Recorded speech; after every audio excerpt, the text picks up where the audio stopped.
நாத்தனார் செய்த பரங்கிக்காய் முருங்கைக்காய் போட்டு அரைச்சி விட்ட சாம்பார். நல்ல பருப்பை நல்லா கொதிக்க வச்சுட்டாங்க.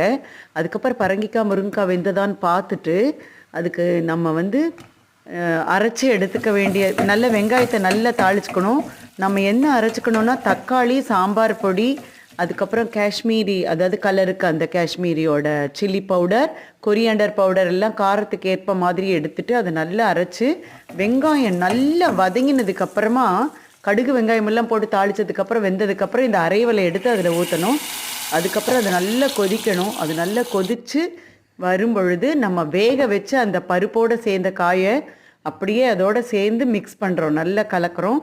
கலந்ததுக்கப்புறமா உங்களுக்கு டேஸ்ட் பாருங்கள், உப்பு வேணுமா அப்படின்னு ஒரு சிமிட்டு கொஞ்சோண்டு சுகர் ஆட் பண்ணால் அவ்வளோ டேஸ்ட்டாக வருது சாம்பார்.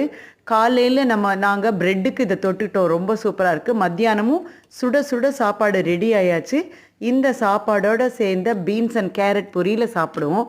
ரொம்ப ரொம்ப சுவையாக பண்ணியிருந்தாங்க நாத்தனார். எக்ஸலண்ட்டு. இதே மாதிரி பருப்போடு சேர்ந்துருந்தால் குழந்தைகளுக்கு ஊட்டும் பொழுது புரோட்டீன் சத்து ரொம்ப ஜோராக கிடைக்கும். நல்ல அந்த பரங்கிக்காய் ரொம்ப சூப்பராக இருந்தது பருப்பில் போட்டது. எக்ஸலண்ட்.